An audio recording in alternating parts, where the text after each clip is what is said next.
Hello दोस्तों, आज हम कई दिनों बाद आपके सामने एक मोस्ट इम्पोर्टेंट वीडियो लेकर आए हैं जो आपके लिए यूजीसी नेट की परीक्षा में एक बेहद ही शानदार साबित होगी।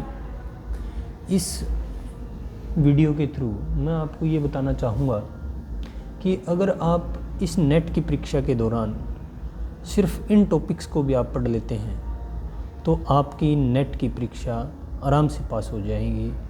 अगर थोड़ा सा आप फर्स्ट पेपर पे फोकस करते हैं तो आपका जेआरएफ कोई रोक नहीं सकता। तो आज हम बात करेंगे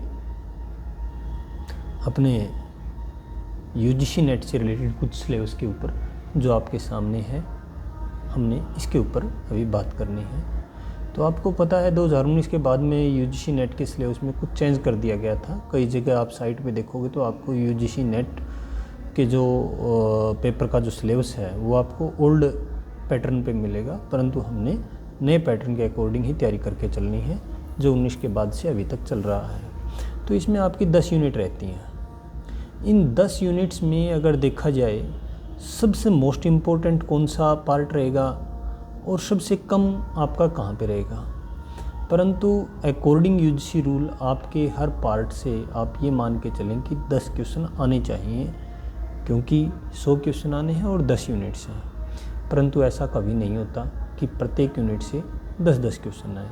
अगर मैं जियोमॉर्फोलॉजी की बात करूँ तो आपके सामने जो सिलेबस है ये आपको जो दिख भी रहा है अभी, तो इस सिलेबस के अंदर आपने जो ध्यान रखना है, जैसे कि ये प्लेट टेक्टोनिक आपका जो कंसेप्ट है इसको आप ध्यान रखिए। प्लेट टेक्टोनिक आपको समझ में आ जाता है तो कॉन्टिनेंटल ड्रिफ्ट थ्योरी आपके माइंड में रहेगी। इससे वो हर क्वेश्चन आपके माइंड में आना चाहिए जो इस टॉपिक से बनता है। प्लेट शब्द किसने दिया, प्लेट टेक्टोनिक किसने दिया, आपकी कन्वर्जेंट एज क्या है, डाइवर्जेंट एज क्या है, सिनेस्ट्रल मोमेंट क्या है, डेक्स्ट्रल मोमेंट क्या है, और सबडक्शन प्रोसेस क्या है, रिवर्स फॉल्ट और आपका नॉर्मल फॉल्ट, यहाँ तक कि जो भी कॉन्टिनेंटल ड्रिफ्ट थ्योरी से रिलेटेड जो काम हुआ है वैगनर का वो भी आपको ध्यान हो। इनसे रिलेटेड जैसे सी फ्लोर स्प्रेडिंग है, ठीक है, और आर्थर होम्स का है कन्वेक्शनल करंट थ्योरी वगैरह, ये चीज़ें हमें ध्यान होनी चाहिए, एक दूसरे के ऊपर डिपेंडेंट है ये थ्योरियाँ। नेक्स्ट पे जैसे एंडोजेनेटिक एक्सोजेनेटिक में आपको एंडोजेनेटिक टॉपिक्स को बहुत अच्छे तरीके से समझना चाहिए, क्योंकि ये बेस हैं। अगर मैं कहूँ ज्योग्राफी का एक बैकबोन है जियोमॉर्फोलॉजी, तो एंडोजेनेटिक एंड एक्सोजेनेटिक फोर्सेज से 100% पेपर में प्रश्न आना है।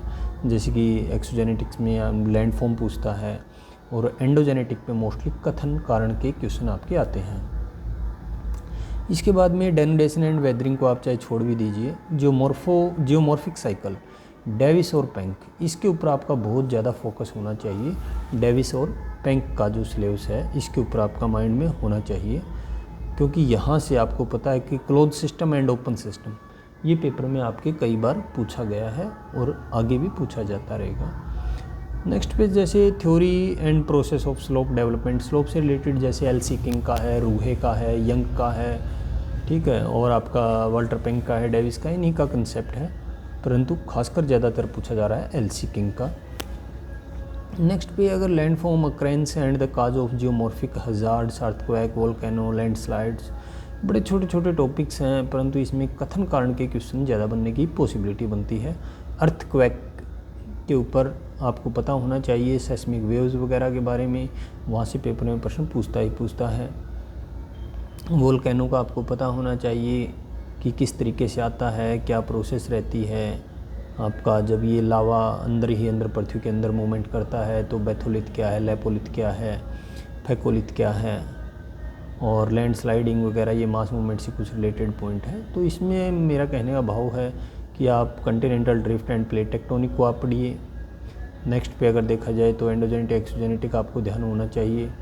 नेक्स्ट पे देखा जाए तो जियोमॉर्फिक साइकिल आपको ध्यान होना चाहिए।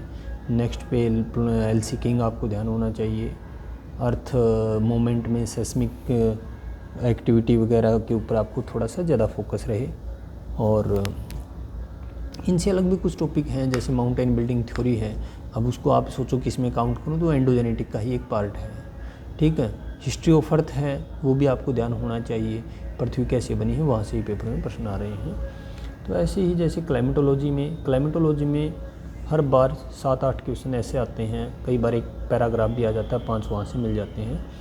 तो आपको ध्यान रहना चाहिए, जैसे कंपोजिशन एंड स्ट्रक्चर पे पहले बहुत प्रश्न पूछे जाते थे, परंतु अब इसने कम कर दिए हैं। परंतु स्ट्रक्चर ऑफ एटमॉस्फेयर के बगैर हमारी क्लाइमेट अधूरी है, इसलिए आपको ध्यान रहना चाहिए। कभी ओजोन पे पूछता है तो कभी नॉर्मल एब्सोल्यूट पे पूछता है, कई बार आयनोस्फीयर के ऊपर पूछता है ये।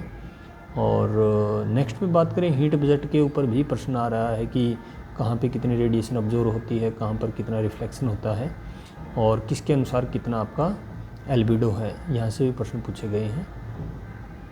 Temperature, pressure and wind atmosphere, pressure and winds, यहाँ पे जो है प्रेशर बेल्ट है आपको ध्यान होना चाहिए। सब tropical low pressure belt, tropical low pressure belt, सब ट्रॉपिकल हाई प्रेशर बेल्ट और पोलर सब पोलर लो प्रेशर और polar high pressure belt. In polar high pressure low pressure belt जो भी हैं ये, यहाँ पे कौन सी सेल्स हैं, कैसे ये सिस्टम बनता है, कहाँ से हवा कहाँ चलती है, यहाँ से भी प्रश्न डायरेक्ट इनडायरेक्ट रूप से कथन कारण के थ्रू ये पूछना चाहता है। और अगर मैं बात करूँ फ्रंट वगैरह और ये पीक कंसेप्ट हमें समझ में आने चाहिए, क्योंकि वैसे फ्रंट से मोस्टली अगर प्रश्न पूछा जाता है तो यही पूछा जाता है कि आपका एयर मास के ऊपर काम किसने किया है, फ्रंटल थ्योरी के ऊपर काम किसने किया है।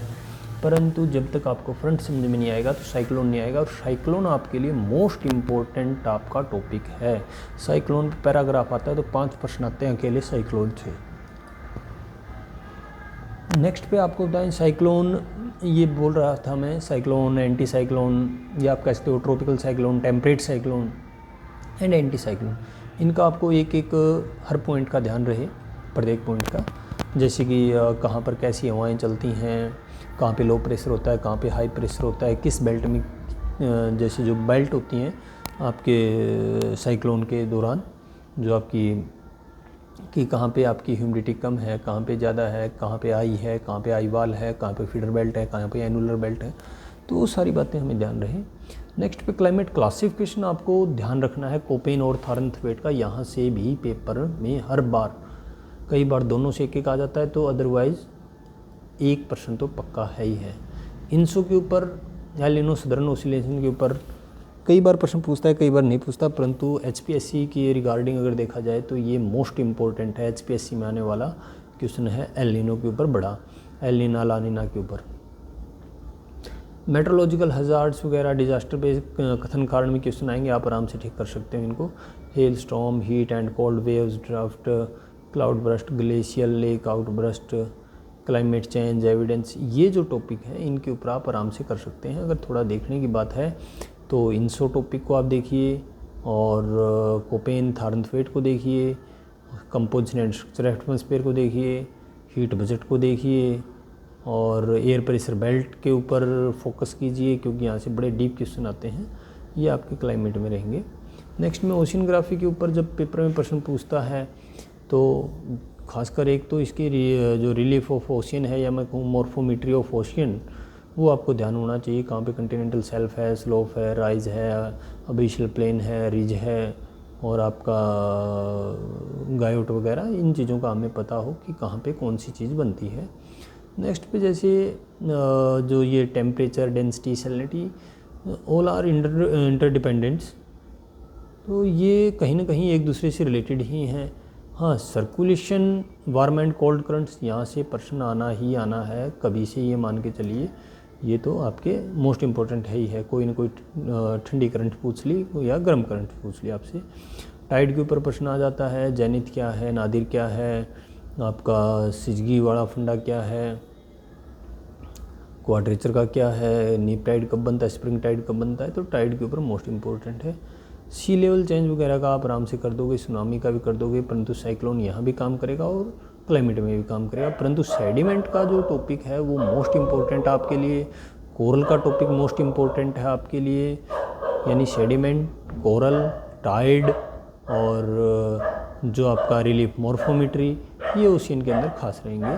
नेक्स्ट टॉपिक पे अगर बात की जाए, ज्योग्राफी ऑफ इन्वायरमेंट, ये इकोसिस्टम भी आप कह सकते हैं, इकोलॉजी भी कह सकते हैं और ज्योग्राफी ऑफ एनवायरनमेंट भी कह सकते हैं।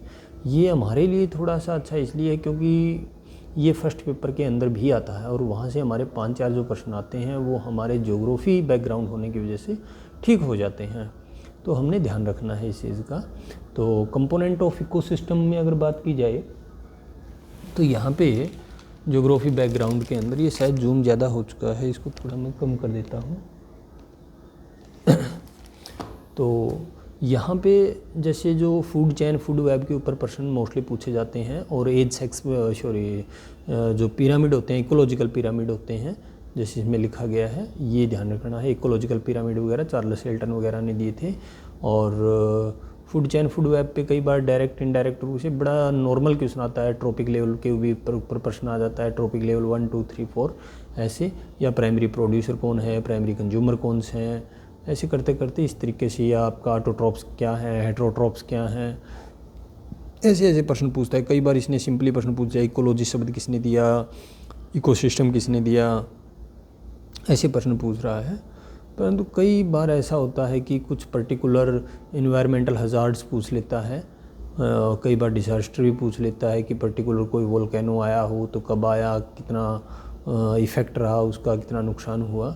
और जो भी देखा जाए आज के दिन जो क्लाइमेटिकली या हम देख रहे हैं कि ग्लोबल वार्मिंग वगैरह कुछ ऐसे ऐसे इशू हो रहे हैं, उनको लेके कुछ कॉन्फ्रेंस वगैरह चलती हैं, तो कॉन्फ्रेंस के ऊपर भी प्रश्न पूछता है ये इन्वायरमेंट के थ्रू। कभी मॉन्ट्रियल प्रोटोकॉल क्या है, वियना कॉन्फ्रेंस क्या थी, आपका टोरंटो कॉन्फ्रेंस में क्या हुआ था, रियो कॉन्फ्रेंस में क्या हुआ था, स्टॉकहोम कॉन्फ्रेंस क्या कहती है, तो हमें ये भी ध्यान होना चाहिए। वहाँ से भी 1-2 प्रश्न आता ही आता है। और जो भी इन्वायरमेंट से जुड़ी हुई कोई नई नई पॉलिसी आ रही हैं वो आपको ध्यान होनी चाहिए, क्योंकि फर्स्ट पेपर में भी आपको सपोर्ट करती है ये, तो थोड़ा सा ध्यान रहे इन्वायरमेंट के ऊपर। और जो भी इंटरनेशनल प्रोग्राम वगैरह, पॉलिसी वगैरह जो मैं अभी बात कर रहा था, जिसमें एजेंडा सेटिंग, एजेंडा 21 वगैरह, sustainable development goals, millennium development goals, इनके बारे में भी हमको ध्यान होना चाहिए। इन्वायरमेंट बड़ा आसान सा पार्ट है और 5 क्वेश्चन यहाँ से, 10 क्वेश्चन यहाँ से और 5 क्वेश्चन फर्स्ट पेपर में अपने आते हैं। पॉपुलेशन की अगर मैं बात करूँ, 1-2 प्रश्न तो आएगा। डाटा का ध्यान रखिएगा, पॉपुलेशन के सेंसस का आपको ध्यान रहे, डेंसिटी का, लिटरेसी का, सेक्स रेशियो का, ठीक है। कई बार मुस्लिम पॉपुलेशन के ऊपर, एससी पॉपुलेशन के ऊपर, एसटी पॉपुलेशन के ऊपर कौन से स्टेट ऐसे हैं जो इनको सबसे ज़्यादा मुस्लिम पॉपुलेशन रहती है या परसेंटेज के अकॉर्डिंग रहती है, इस तरीके से प्रश्न पूछता है कई बार, एससी, एसटी, मुस्लिम पॉपुलेशन। तो क्योंकि यहाँ पे ध्यान नहीं जाता किसी का, यहाँ से प्रश्न अब ये पूछने लगा है। अभी डायरेक्ट कोई आसान प्रश्न नहीं पूछता कि सेक्स रेशियो कितना है इंडिया का या डेंसिटी कितना है, वो इस तरीके से प्रश्न पूछता है अब। तो अगर मैं नेक्स्ट की बात करूं, पॉपुलेशन में जो भी आपको थ्योरियां हैं, जैसे माइग्रेशन से रिलेटेड थ्योरी हैं आपकी, अगर देखा जाए पॉपुलेशन के ऊपर, माइग्रेशन के ऊपर आपका कई बंदों ने काम किया है, जैसे कि लॉ ऑफ माइग्रेशन है, रेवेंस्टीन का आया हुआ है, ठीक है। क्योंकि माइग्रेशन की कई मॉडल आएंगे, मैं आपको बता रहा हूँ। लॉ ऑफ माइग्रेशन किसने दिया, या आपका रैंक्स जो 1929 में एक कंसेप्ट आया था, लॉ ऑफ रिटेल ग्रेविटेशन, रेले का, और लॉ ऑफ माइग्रेशन आपका रेवेंस्टीन का। ऐसे ही स्टोफर के द्वारा काम किया गया, ऐसे ही हैगस्टैंड के द्वारा काम किया गया, ऐसे ही ली के द्वारा काम किया गया, ऐसे ही वुलपर्ट के द्वारा काम किया गया। ये कुछ ऐसे बंदे रहे हैं जिन्होंने माइग्रेशन को लेके काम किया है, तो वो थ्योरी हमें ध्यान हो। पॉपुलेशन जिस हिसाब से बढ़ रही है उसके ऊपर भी काम हुआ था, पॉपुलेशन ग्रोथ के ऊपर, जैसे माल्थस ने काम किया, सेडलर ने काम किया, रिकार्डो ने काम किया, ठीक है। तो ये जो काम था ये आपका क्या था, पॉपुलेशन ग्रोथ को लेके था। फर्टिलिटी एंड मोर्टेलिटी के ऊपर भी काम करने वाले कुछ विद्वान रहे हैं, जैसे कि अगर देखा जाए आपका डाइट थ्योरी आई थी, डबल डे की आई थी, फर्टिलिटी एंड फेकुंडिटी प्रिंसिपल आया था आपका, डाइट थ्योरी आई थी, और अगर देखा जाए प्रोटीन थ्योरी आई थी। ऐसे ऐसे भी कुछ थ्योरियाँ आई हैं जो हमने ध्यान रखनी है। यानी खासकर पॉपुलेशन में अगर देखा जाए सबसे ज़्यादा जो अगर प्रश्न आ रहे हैं तो वो डाटा के ऊपर आ रहे हैं और माइग्रेशन के मॉडल्स पे प्रश्न आ रहे हैं। इतना फर्टिलिटी और मोर्टेलिटी पे भी ये नहीं पूछ रहा है। और जैसे डेमोग्राफिक ट्रांजिशन मॉडल क्या है, मोबिलिटी ट्रांजिशन मॉडल क्या है, पॉपुलेशन रिसोर्स रीजन क्या है, और माइग्रेशन के जो 7-8 मॉडल हैं इनको आप ध्यान रख लेंगे तो पॉपुलेशन का कोई भी प्रश्न आपका गलत नहीं होगा। नेक्स्ट पे अगर मैं बात करूँ सेटलमेंट ज्योग्राफी में, इसमें कई बार वो क्या करता है कि आपको सेटलमेंट का पैटर्न पूछता है कि कौन सा टी आकार का है, कौन सा सर्कल आकार का है, कौन सा आपका चौक आकार का है, यहाँ से प्रश्न पूछता है और कई बार उसको कंपेयर करता है एक स्थान से दूसरे स्थान के ऊपर। परंतु इसके अंदर कुछ थ्योरियाँ भी आती हैं सेटलमेंट ज्योग्राफी में, जैसे गॉर्डन चिल्डे है, हेनरी प्रेनी है, लेविस मम्फोर्ड है, और ऐसे ऐसे करके फिर आप ये सोचोगे कहीं ना कहीं कि ये अर्बन की थ्योरियाँ कहाँ से आ गई, क्योंकि सेटलमेंट दो ही तरीके से होता है, एक रूरल सेटलमेंट, एक अर्बन सेटलमेंट। रूरल सेटलमेंट के ऊपर जो काम करने वाले हैं वो एक अलग स्कॉलर हैं और अर्बन पे काम करने वाले अलग स्कॉलर हैं। आपको पता है कि पॉपुलेशन का सेटलमेंट का पैटर्न कैसा है, उनकी डेंसिटी कैसी है, उनका ऑक्यूपेशनल स्ट्रक्चर कैसा है, इन चीज़ों के बारे में स्टडी करनी होती है। तो अर्बन ज्योग्राफी और रूरल दोनों इसके पार्ट है। अर्बन की जितनी भी थ्योरी हैं, जिसमें आपका कंसेंट्रिक जोन थ्योरी आई है, द इकोनॉमिक ऑफ स्कूल आया है, या लॉस की थ्योरी आई है जो इकोनॉमिक, या सेंटर प्लेस आई है, या आपका सेक्टर थ्योरी आई है, मल्टीपल न्यूक्लियाई थ्योरी आई है, ये क्या है, या रैंक साइज रूल आया है, ये सेक्टर आपकी अर्बन की है। ऐसे रूरल के ऊपर आई है रूरल अर्बन माइग्रेशन सॉरी जो इस गॉर्डन चिल्डे के द्वारा आई है, हेनरी प्रेनी के द्वारा आई है, लेविस मम्फोर्ड के द्वारा आई है। कुछ ऐसी थ्योरियाँ आई हैं जो चल नहीं पाई इतनी, क्योंकि आर्कियोलॉजिकल बैकग्राउंड से रिलेटेड थी गॉर्डन चिल्डे और हेनरी प्रेनी की। Lewis Mumford stage of the city के ऊपर बात करता है, तो थोड़ा सा ध्यान रखना है। परंतु कुछ थ्योरियाँ जो आपके लिए मोस्ट इम्पोर्टेंट है वो आपको ध्यान होनी चाहिए। जैसे कि अगर मैं बात करूँ यहाँ से पेपर में कंसेप्ट पे, जैसे प्राइमेट सिटी के ऊपर आंख बंद के करके आप पढ़िए या कैसे करिए, इसके ऊपर प्रश्न आने की पूरे चांसेज हैं। ठीक है, रैंक साइज रूल बहुत ज़्यादा पूछा जा रहा है, पीजीटी वगैरह में 2-3 बार पूछ लिया आपका। और नेक्स्ट पे अगर मैं बात करूँ सेंटर प्लेस थ्योरी वगैरह जो मैंने जिक्र किया था, क्रिस्टालर का, लॉस का, और internal structure of city, models of urban land use, model of, जैसे इसमें model of urban land use means जो बर्गैस का 5 बेल्ट का, हैरिस और उलमान का था जो आपका 9 बेल्ट के ऊपर था। तो सेक्टर थ्योरी आई मरोइट की जो 5 बेल्ट के ऊपर, ये हमें ध्यान होना चाहिए। तो इस तरीके से सेटलमेंट के ऊपर भी आप अपना अच्छा पढ़ सकते हैं। अगर आप इतना ही पढ़ पाते हैं तो आपका प्रश्न ठीक हो जाएगा। और ग्लोबल सिटी का और एज सिटी का ये कंसेप्ट हमें याद होना चाहिए, क्योंकि ये जो शासकीय शासन वगैरह थे इन्होंने दिया। शायद आपको वीडियो के दौरान कुछ पटाखों की आवाज़ आ रही है, और ये पास में एक पैलेस है जहाँ पे शादी चल रही है, वहाँ से आ रही है। सॉरी आप डिस्टर्ब हो रहे हैं तो ध्यान रखिएगा। तो जो भी मेरा कहने का मतलब ग्लोबल सिटीज़ और एज सिटी के बारे में भी आप थोड़ा पढ़िए, यहाँ से भी कई बार डायरेक्ट ही प्रश्न पूछता है। और अर्बन के मॉडल है, सिर्फ यहाँ से आप पढ़िए। और जो मैंने आपको बताया गॉर्डन चिल्डे का आज तक कोई पेपर में प्रश्न आया नहीं है, वैसे आपने ध्यान रखना। हाँ, centre place theory, primate city concept, rank size rule, sector theory, concentric zone theory, multiple nuclei theory, इनको आप नहीं भूलेंगे क्योंकि यहाँ से डायरेक्ट प्रश्न आते हैं और कोई ज़्यादा इसमें है नहीं। नेक्स्ट पे अगर देखा जाए तो जो आपका इकोनॉमिक एक्टिविटी और रीजनल डेवलपमेंट पे, इसके ऊपर भी आपके नॉर्मली क्वेश्चन आते हैं। प्राइमरी, सेकेंडरी, टर्शियरी और क्वार्टरनरी एक्टिविटी का आपको पहले पता होगी क्या होती हैं। फिर वो कई बार ये पूछता है कि आपको बोल दिया कि एक रिसर्चर किस में आता है, ठीक है, एक डॉक्टर किस में आता है, एक मैन्युफैक्चरर किस में आता है, एक फार्मर किस में आता है। तो ये हमें पता होना चाहिए कलर के अकॉर्डिंग भी, रेड, ब्लड, पिंक और जो भी गोल्ड कलर है आपके, ये किस में कौन सा आता है, और ये आपको पता भी होना चाहिए। जैसे प्राइमरी कलर है, प्राइमरी एक्टिविटी में काम करने वालों को रेड कलर बोला जाता है, सेकेंडरी को ब्लू बोला जाता है, तो टर्शियरी को पिंक बोला जाता है, क्वार्टरनरी को गोल्ड कलर बोला जाता है। और ऐसे ही नेचुरल जो रिसोर्सेज हैं, इस नेचुरल रिसोर्सेज के ऊपर भी आपने पूरा ध्यान देना है। जैसे कि चाहे वो रीन्यूएबल रिसोर्सेज हो और नॉन रीन्यूएबल रिसोर्सेज हो, उनके ऊपर हमें ध्यान हो कहाँ से क्या कुछ प्रश्न पूछा जा सकता है।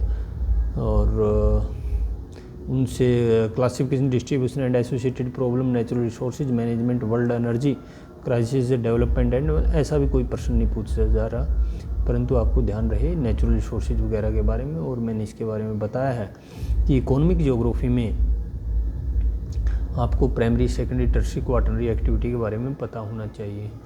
एग्रीकल्चर ज्योग्राफी की अगर बात करें तो एग्रीकल्चर ज्योग्राफी में 3-4 चीज़ें हैं अगर पढ़ने की हैं तो देखा जाए तो एक तो वीवर है, वीवर धोई, ये फार्मूला के ऊपर ही है और कोई ख़ास बात नहीं है। सबसे पहले अगर मैं बात करूँगा वान थ्यूनेन मॉडल, सेकंड में बात करूँगा डार्विन-विटलसी के बारे में जो एग्रीकल्चर क्लासिफिकेशन लेके आए थे।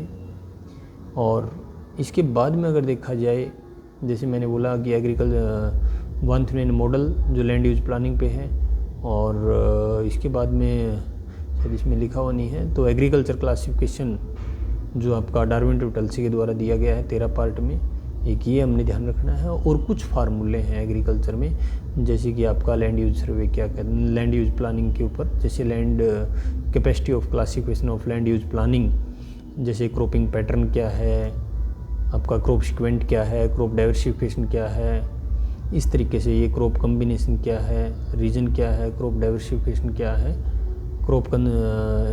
आपका सीक्वेंट ऑक्यूपेंस क्या है, क्रॉपिंग इंटेंसिटी क्या है, ऐसे ऐसे प्रश्न पूछे जा रहे हैं तो आपको ध्यान होना चाहिए।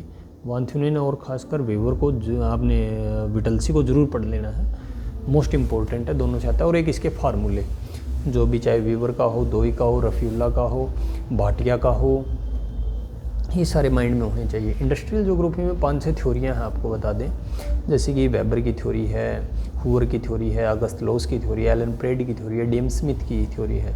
परंतु कुछ क्वेश्चन इनसे रिलेटेड ऐसे होते हैं जो डायरेक्टली आपके इकोनॉमिक्स या इंडस्ट्री से तो होते हैं, परंतु कहीं ना कहीं मैप वगैरह से आपको ध्यान होना चाहिए कि कहाँ पर कौन सी लोकेशन है और कैसी कैसी ये सेटिंग बैठेगी। तो अभी मैं आपको ज़्यादा ना कहूँगा तो आप कहिएगा वेबर की थ्योरी पढ़ सकें, आप हुअर की, अगस्त लॉस की, एलन प्रेड की, डेम स्मिथ की, रास्ट्रोन की, ये इंडस्ट्री के अंदर आप थ्योरियाँ ज़रूर पढ़िए जो आपके लिए मोस्ट इम्पोर्टेंट है। क्योंकि आने वाले टाइम में आपका जैसे जैसे सिस्टम थोड़ा एडवांस होता जा रहा है तो मॉडर्न टेक्निक्स के ऊपर काम बढ़ता जा रहा है, तो उस आधार पे थ्योरियों का भी कुछ रूप आपका अलग से चेंज हो जाएगा। और यहाँ से कई बार ये आपने आइसोडोपेन, आइसोटीम वगैरह के बारे में भी पढ़ा होगा, आइसोक्रोन के बारे में भी पढ़ा होगा, टोर्न प्लंडर के बारे में भी पढ़ा होगा, जो वेबर के अंदर आपका इंडस्ट्रियल लोकेशन के अंदर नाम आता है। नेक्स्ट पे अगर बात करें geography of transport and trade, यहाँ पे आपको मैं कुछ बात कहता हूँ, इसके लिए एक वीडियो बनाई गई थी और दोबारा भी उसको तैयार कर देंगे ट्रांसपोर्ट एंड ट्रेड मॉडल के ऊपर। खासकर आपको एक्सेसिबिलिटी मैप का आपको पूरा ध्यान होना चाहिए, मैट्रिक्स मेथड के थ्रू मैप आपको बनाना आना चाहिए, आपको नोड्स क्या हैं, वर्टेक्स क्या हैं, डायमीटर क्या है, इन चीज़ों का आपको पता हो। और ट्रांसपोर्ट को चलाने के लिए जो वर्ल्ड लेवल पे वर्ल्ड ट्रेड ऑर्गेनाइजेशन आपकी क्या भूमिका निभा रहा है, इन चीज़ों का भी हमें पता हो। और कुछ मॉडल्स वगैरह, हालांकि अभी तक तो पेपर में ये पूछा जा रहा है एज क्या है, वर्टेक्स क्या है, डायमीटर क्या है, और कोई पर्टिकुलर कोई थ्योरी वगैरह है तो वो आपने देख लेनी है, जैसे spatial flow models, gravity models and its variants, world trade organisation, globalisation, liberalisation, world trade patterns, problem and prospects. हाँ, ये जो टॉपिक हैं जैसे ग्लोबलाइजेशन का, लिबरलाइजेशन का, ये टॉपिक रियल में मैं आपको बता देता हूँ HPSC लेवल के एग्ज़ाम के हैं ये, कॉलेज कैडर या PhD लेक्चरर के लिए। अगर कोई इन फ्यूचर पेपर में कोई पढ़ता है तो आपको ध्यान होना चाहिए ग्लोबलाइजेशन एंड लिबरलाइजेशन। नेक्स्ट पे अगर हम बात करें रीजनल डेवलपमेंट के ऊपर, इसके ऊपर कुछ डायरेक्ट ही क्वेश्चन आते हैं रीजनल ज्योग्राफी में, जैसे कि किसने कौन सी थ्योरी दी, किसने कितने भागों में बांटा, ये चीज़ें भी आपको अपने स्पेक्ट्रम वगैरह में सभी चीज़ें स्पष्टली लिखी गई है। जैसे जो आपका एटलस डिपार्टमेंट है उसने 3-13 में बांटा था, P सेनगुप्ता, गैलिना दासुक थे, उन्होंने पॉपुलेशन के अकॉर्डिंग 3-19 में बांटा था, और इकोनॉमिक एक्टिविटी के अकॉर्डिंग 7-42 में बांटा था, डडले स्टाम्प ने 3-23 में बांटा था। तो रीजनल जो डिवीज़न किए गए हैं वर्ल्ड लेवल पे as well as India level पे, वो हमें ध्यान होने चाहिए। और उससे अलग आपको थ्योरी ऑफ रीजनल डेवलपमेंट है या रीजनल ज्योग्राफी से रिलेटेड जो थ्योरियाँ हैं उनके ऊपर भी हमारा फोकस होना चाहिए, जैसे हरिशमैन की है, गुनार मिर्डाल की है, फ्रीडमैन की है या फ्रैंकलिन की है, ठीक है। तो ये कुछ थ्योरियाँ हमारे माइंड में होनी चाहिए ताकि हम इनके ऊपर अच्छे से काम कर सकें। नेक्स्ट में अगर देखा जाए जैसे culture, social and political geography में कल्चर का इतना कोई खास नहीं है, सोशल के ऊपर भी कुछ नहीं है, परंतु पॉलिटिकल ज्योग्राफी की 5-6 थ्योरियाँ हैं, ये आपको ध्यान होना चाहिए।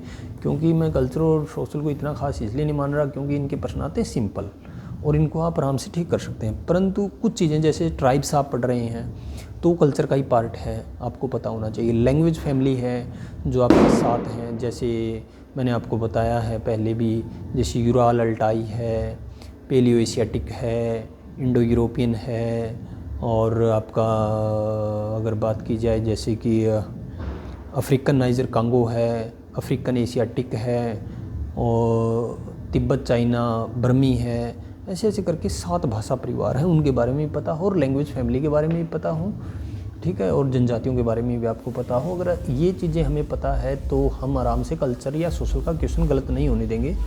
परंतु कुछ ऐसे हैं जो पेपर में आपके अलग तरीके से पूछे जा सकते हैं सोशल ज्योग्राफी के थ्रू, जो आपने थोड़ा सा ठंडे दिमाग से उस चीज़ को सोल्व करना है या सॉर्ट आउट करना है, वो आपको ध्यान रहे। नेक्स्ट पे अगर बात करें पॉलिटिकल ज्योग्राफी की, पॉलिटिकल ज्योग्राफी में 5 से 6 थ्योरियाँ हैं, मैं आपको बता रहा था पहले ही। सबसे पहले आप जो आपका सी कंसेप्ट है इटी महान का, जो आपका 1890 में आया था, उसके ऊपर आपका ध्यान होना चाहिए पूरा। जब 1890 में पॉलिटिकल थ्योरी का आया कंसेप्ट, सी कंसेप्ट, तो उसके बाद में मैकिंडर का कंसेप्ट आ गया था, हर्टलैंड नाम से जो एक कंसेप्ट आया था। उसके बाद में फिर कुछ टाइम बाद में आपका रिमलैंड कंसेप्ट आ गया। उसके बाद में आपका एयर पावर कंसेप्ट आ गया। उसके बाद आपका एयर पावर के बाद में heartland and rimland in Eurasian history आ गया। उसके बाद में आपका ए न्यू सोवियत हर्टलैंड आ गया। तो ऐसे ऐसे करके कुछ जो आए हैं ये आपको ध्यान होनी चाहिए। 5 से 6 थ्योरियाँ और कोई ज़्यादा नहीं है। परंतु कई बार जैसे पीछे से 3 क्वेश्चन आए आपके सार्क पे, एशियान पे, ओपेक पे, यूरोपियन यूनियन में, किस में कितने सदस्य हैं, किसकी फुल फॉर्म क्या है, ये चीज़ें भी अपने माइंड में होनी चाहिए ऑलरेडी। और पॉलिटिकल ज्योग्राफी बड़ा इंटरेस्टिंग सब्जेक्ट है। और जब पॉलिटिकल ज्योग्राफी को पढ़ो, अगर आपने रेटजेल नहीं पढ़ा तो आपने कुछ नहीं पढ़ा, आपने कार्ल लाउंसब को नहीं पढ़ा तो आपने कुछ नहीं पढ़ा, आपने गैजलिन को नहीं पढ़ा तो भी आपने कुछ नहीं पढ़ा, क्योंकि ये आपके अपने आप में एक बड़े मोस्ट इम्पोर्टेंट कैंडिडेट रहे हैं, स्कॉलर रहे हैं पॉलिटिकल ज्योग्राफी में। और कोहन जैसे विद्वान जिन्होंने पूरे वर्ल्ड को 10 रीजन में बांटा था। तो पॉलिटिकल ज्योग्राफी को आपको बड़ा इंटरेस्ट के साथ पढ़ना है। नेक्स्ट पे अगर बात की जाए ज्योग्राफिक थॉट। अब ज्योग्राफिक थॉट एक ऐसा कंसेप्ट, एक ऐसा सब्जेक्ट है, ये मान के चलो अगर आपने पहले सब कुछ पढ़ा हुआ है तो वो सारा इसमें आएगा, मॉडर्न का भी आएगा, ग्रीक का भी आएगा, रोमन, ब्रिटिश, सब कुछ आएंगे इसमें। तो अभी मैं आपको इसका ज़्यादा ना करके आपको इस तरीके से बताता हूँ कि आपने पेपर में क्या पढ़ना है। पहले जो बताया उसी तरीके से कि आपको ग्रीक, रोमन, अरब और मॉडर्न ज्योग्राफर की सीक्वेंस ध्यान हो सबसे पहले, क्योंकि ये पेपर में क्रोनोलॉजी देता है जो आपको ध्यान रहे ग्रीक वालों की, रोमन वालों की, अरब वालों की। अगर इनकी क्रोनोलॉजी आपको ध्यान ना रहे, ना आपसे बने, तो आप मेरे को कमेंट करिएगा, तो मैं आपको इसकी ट्रिक आपका शेयर कर दी जाएगी। ये अलग से हम कोई वीडियो भी बना देंगे कि भाई इसके आप कैसे कैसे बना सकते हैं। तो ग्रीक, रोमन और अरब की, और जो मॉडर्न ज्योग्राफर में जैसे ब्रिटिश हैं, अमेरिकन हैं, जर्मन हैं, फ्रेंच हैं, जो स्कॉलर हैं उनकी भी आपको सीक्वेंस पूरी की पूरी आपको ध्यान होनी चाहिए, ठीक है। उसके बाद में कई बार इसने जैसे पहले प्रश्न पूछता था ये मॉडल चैप्टर के ऊपर, परंतु अब मॉडल्स में नहीं पूछ रहा। जैसे ग्लोब आपका आइकॉनिक मॉडल है, परंतु अब इसने उसके ऊपर पूछना बंद कर दिया है। अब ये प्रश्न पूछ रहा है इज़म के ऊपर, पैराडाइम के ऊपर। वहाँ पे आपको ध्यान होना चाहिए आइडियलिज्म क्या है, पॉजिटिविज्म क्या है, आपका बिहेवियरलिज्म क्या है, रेडिकलिज्म क्या है, फेमिनिज्म क्या है, लिबरल फेमिनिज्म क्या है, रेडिकल फेमिनिज्म क्या है। ये चीज़ें हमें ध्यान होनी चाहिए। यहाँ से स्क्रीनिंग में भी 2-2, 3-3 प्रश्न पूछे गए हैं और नेट में भी लगभग प्रश्न पूछे गए हैं। तो ये पैराडाइम शिफ्ट वगैरह जो मैंने बोला है, जैसे पैराडाइम शिफ्ट या पैराडाइम, तो आपको ध्यान होना चाहिए, इसके अंदर ये चीज़ें पढ़ेंगे। और अभी तक ऐसा कुछ पेपर में इसने नहीं दिया। पॉजिटिविज्म बोला, बिहेवियरलिज्म बोला, ह्यूमनिज्म, ये वगैरह ये चीज़ें हमें ध्यान होनी चाहिए। इज़म, पैराडाइम एक मेरा टॉपिक मैंने बताया भाई ये ज़रूरी है, इतना मॉडल्स वगैरह इतना ज़रूरी नहीं है। और उससे पहले जो मैंने आपको बताया ग्रीक, रोमन, अरब, ये सारे आपको ध्यान होने चाहिए। खासकर ये कि बर्नार्ड, वारेनियस, इमैनुअल कांट, अलेक्जेंडर वान हम्बोल्ट, कार्ल रिटर, सेफ्रा हार्टशॉन, ये ऐसे ऐसे स्कॉलर आपको अगर ध्यान नहीं है तो बंदा कहीं ना कहीं ये सोचता है कि इसने नहीं पढ़ा। परंतु मैं कहता हूँ कि अगर आपको Humboldt, Karl Ritter, Ptolemy, Immanuel Kant, Ritter और रिस्थोपेन, ऐसे ऐसे बंदों के बारे में अगर नहीं पढ़ा तो कहीं ना कहीं ये हमारी बड़ी कमी रहेगी। ज्योग्राफिकल टेक्निक्स, इसमें मैं आपको बता देता हूँ जीआईएस और रिमोट सेंसिंग की बात है। जीआईएस रिमोट सेंसिंग में एक तो आप सैटेलाइट को याद रखिए कि कौन सा सैटेलाइट किस देश का है। उसके बाद में जीआईएस क्या है, रिमोट सेंसिंग क्या है। उसके बाद में रास्टर डाटा क्या है, वेक्टर डाटा क्या है, रास्टर डाटा की कैरेक्टरिस्टिक क्या है, वेक्टर डाटा की कैरेक्टरिस्टिक क्या है, एलिवेशन मॉडल क्या है, ये भी आपको ध्यान रहे। और जो मैंने बोला सैटेलाइट के बारे में, सैटेलाइट कौन से देश ने छोड़ा, कितनी हाइट पे छोड़ा, कैसा छोड़ा, और उसके साथ साथ आपको लीस वगैरह के बारे में भी आपको ध्यान होना चाहिए। आपको ये भी ध्यान में रहे कौन सा सैटेलाइट लाइसेंस्ड है, कौन सा नॉन लाइसेंस्ड है। तो ऐसे प्रश्न आपसे पूछे जाएंगे जीआईएस के ऊपर। और एक मोस्ट इम्पोर्टेंट है जीआईएस के टॉपिक में ही जो आपका इलेक्ट्रोमैग्नेटिक स्पेक्ट्रम है, बहुत बार पेपर में पूछा गया है इलेक्ट्रोमैग्नेटिक स्पेक्ट्रम के बारे में, तो आपको ध्यान होना चाहिए। और इससे पहले जो मैंने कुछ चीज़ें आपको बताई हैं, एक भाई रास्टर डाटा, वेक्टर डाटा, और कहने का मतलब सैटेलाइट कौन से देश ने कैसा छोड़ा है, ठीक है, ये चीज़ें आपको ध्यान होनी चाहिए। एलिवेशन मॉडल क्या हैं, जैसे 3 मॉडल होते हैं आपके, digital elevation model, digital surface model और डिजिटल टेरेन मॉडल। तो इस तरह के आपको चीज़ों का पता हो, और कोई ज़्यादा कुछ नहीं पूछेगा इनमें। उसके बाद में अगर स्टैटिक्स की बात करें तो सेंट्रल टेंडेंसी को आप पढ़िए, मीन क्या है, मोड क्या है, मीडियन क्या है, इसका ग्राफिकल रिप्रेजेंटेशन भी पढ़िए आपका कि पॉजिटिव स्क्यूनेस है या नेगेटिव स्क्यूनेस है या नो स्क्यूनेस है, या हिस्टोग्राम का यूज़ कहाँ होता है, ओजाइव कर्व का यूज़ कहाँ होता है, कॉम्युलेटिव फ्रीक्वेंसी कर्व क्या है, कॉम्युलेटिव डिस्ट्रीब्यूशन कर्व क्या है, ऐसी ऐसी चीज़ें भी हमको पूरा ध्यान होनी चाहिए। एक एक चीज़ लॉरेंज कर्व क्या है। उसके बाद में आप स्टैंडर्ड डेविएशन वगैरह के ऊपर भी बात कीजिए। स्टैंडर्ड डेविएशन जब आपको आ जाएगा तो वेरिएंस समझ में आ जाएगा, वेरिएंस समझ में आ जाएगा तो कोएफिशिएंट ऑफ वेरिएंस समझ में आ जाएगा। और जब ये सब चीज़ें समझ में आ जाएंगी तो रैंक साइज रूल वगैरह हम निकाल सकते हैं, फिर रिग्रेशन वगैरह को निकाल सकते हैं कि लाइन ऑफ यानी वाई ऑन एक्स है या एक्स ऑन वाई है, तो डाटा का झुकाव है वो रिग्रेशन के थ्रू हम पढ़ते हैं। बड़ा आसान टॉपिक है, कोशिश करेंगे आप इन छोटे छोटे टॉपिक्स जो भी मोस्ट इंपॉर्टेंट रहे इन सब की वीडियो बनाई जाए, जो आपके पेपर में आपके लिए बेहद ही कामयाब रहेगी। और 1 से 2 क्वेश्चन 100% कह रहा हूँ, चाहे लिख लीजिए, सैम्पलिंग से आना ही आना है, सैम्पलिंग से। तो आपको सैम्पलिंग के ऊपर तैयारी आपकी होनी चाहिए। रिग्रेशन के ऊपर बहुत पूछा है, मैंने अभी भी बोला आपको X on Y, Y on X, और जो मैंने बोला ये आपका सेंट्रल टेंडेंसी पे मीन, मोड, मीडियन क्या है, ज्योमेट्रिक मीन क्या है, हार्मोनिक मीन क्या है, अर्थमेटिक मीन क्या है, ठीक है। और जो मैंने ग्राफिकल रिप्रेजेंटेशन वगैरह की बात भी की है। 1-2 बार इसने क्या पूछा है, काई स्क्वायर टेस्ट क्या है, टी टेस्ट क्या है, नोवा टेस्ट क्या है। इस पर आप क्या पढ़ोगे, ये पढ़िए आपकी पैरामीट्रिक कौन से टेस्ट हैं, नॉन पैरामीट्रिक टेस्ट कौन से हैं। बिल्कुल सिंपल हैं। अगर भाई आपके 30 से कम सैंपल हैं तो कौन सा लोगे, 30 से ज़्यादा सैंपल हैं तो कब लोगे, 50 या 50 से ज़्यादा है तो आप क्या लोगे। ऐसी ऐसी बातें हैं जो अपने लेक्चर में या अपने स्पेक्ट्रम में आपको सारी बातें दी गई हैं, वहाँ से भी आप इस चीज़ को देख सकते हैं। और नेक्स्ट पे अगर मैं बात करूँ, यहाँ पे इप्सोमेट्रिक, इप्सोग्राफिक नॉर्मल है, ऐसी कोई दिक्कत नहीं है। और यहाँ से जो मैंने बताया उसमें आप पढ़िए। नेक्स्ट है ज्योग्राफी ऑफ इंडिया। पहले कभी एक ऐसा टाइम होता था ज्योग्राफी ऑफ इंडिया पे 15-15 क्वेश्चन आते थे, परंतु अब ये कई बार 2-4 क्वेश्चन पे ही समेट देता है इंडिया को, ज़्यादा प्रश्न नहीं पूछता। परंतु पूछता कहाँ से है, एक तो आपको पता हो इंडिया के ऊपर खासकर पासेज का, जो सबको याद है, पता है, जहाँ तक मेरा विचार है, इंडिया के पासेज आपको ध्यान होने चाहिए। दूसरा अगर देखा जाए, आपको ध्यान होना चाहिए इंडिया का drainage with tributary with hydro project. After that mining place कौन कौन से हैं। आफ्टर दैट पोर्ट्स आपको पता होनी चाहिए। उसके बाद में सोयल का टॉपिक आपको पता हो। उसके बाद में एग्रोक्लाइमेटिक रीजन आपको पता हो, एग्रोक्लाइमेटिक रीजन आपको पता हो। और इसके बाद में अगर देखा जाए, कुछ कई बार छोटे मोटे इंस्टीट्यूट्स आपसे पूछे जा सकते हैं। कोई वेजिटेशन कवर की बात लॉजिकली, या मेरा कहने का मतलब कथन कारण के थ्रू, पूछी जा सकती है आपसे। तो ये अगर आपको टॉपिक आते हैं तो आप आराम से कर सकते हैं। और एक सॉरी हिमालय का टॉपिक आपको ज़रूर ध्यान हो, हिमालय का डिवीज़न किसने किया है, कहाँ पे कौन सा हिमालय पड़ता है, क्या किसके नाम हैं, ठीक है। कहीं पे मिडिल हिमालय को कुछ अलग बोला जाता है तो कहीं पे कुछ बोला जाता है, वो चीज़ें हमारे माइंड में होनी चाहिए। तो मैं इसमें बता देता हूँ क्या क्या आपके टॉपिक रहते हैं। जैसे ड्रेनेज सिस्टम है, आपको ध्यान होना चाहिए, ठीक है। अगर मैं फिजियोग्राफी रीजन की बात करूँगा तो ये शायद आप एक बार ना पढ़ पाएँ, किंतु जिसको फिजियोग्राफी रीजन समझ में आ गए तो उसके लिए ड्रेनेज बड़ा आसान रहेगा। नेक्स्ट पे हिमालयन एंड पेनिनसुला, यानी हिमालय आपको ध्यान रहे। और इसके बाद में इंडिया की क्लाइमेट, ऑलमोस्ट आपको क्लाइमेट की वजह से समझ में आ ही गई होगी, जो आपने क्लाइमेट का सिलेबस है उसके अकॉर्डिंग आप पढ़िए। इंडियन मानसून के ऊपर पेपर में प्रश्न आने के पूरे चांसेस हैं। जब मानसून आएगा तो जेट स्ट्रीम भी माइंड में आ जाएगा आपका।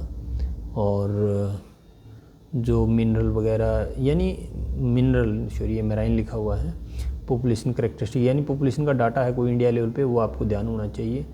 और इसके बाद में अगर बात की जाए एग्रीकल्चर प्रोडक्शन वगैरह पे, और ऐसा कुछ नहीं पूछ रहा अभी ये, मेजर क्रॉप्स वगैरह, एग्रो क्लाइमेटिक जोन, ये आपको ध्यान रखना है, एग्रो क्लाइमेटिक जोन। इसके बाद में अगर देखा जाए, जैसे कि मैंने बोला पोर्ट वगैरह के ऊपर प्रश्न आ सकते हैं, ड्रेनेज के ऊपर आ सकते हैं, नेशनल हाईवेज़ के ऊपर प्रश्न आ सकते हैं, इंस्टीट्यूट्स के ऊपर प्रश्न आ सकते हैं। तो ये सभी कहीं ना कहीं इसी में है। तो यहाँ से आप ये पढ़िएगा। और ऐसा जब आप पढ़ लेंगे तो कहीं ना कहीं मेरे को ऐसा लगता है कि आप 100% आपका नेट आप क्लियर कर पाएंगे, कोई भी आपको दिक्कत नहीं आएगी। मुझे पूरी उम्मीद है कि आप इन टॉपिक्स को आप पढ़िए। मैंने ज़्यादा टॉपिक नहीं बताया, 50 से 60 टॉपिक बताएं। अगर हर रोज़ आप 3 से 4 टॉपिक को पढ़ते हैं तो आपका आराम से हो जाएगा। तो मैं दावे के साथ कहता हूँ कि आप इस तरीके से आप टॉपिक्स को पढ़िए। कोशिश रहेगी कि हम हर रोज़ 1-2 वीडियो डालें, परंतु देखिए रेगुलर क्लासेज रेगुलर ही होती हैं, जिसमें हम बहुत कुछ डिस्कस करते हैं। हमारा प्रयास आपके साथ रहेगा। आपको भावी एग्ज़ाम के लिए बहुत बहुत पहले से शुभकामनाएं। जय हिंद, जय भारत। Thank you.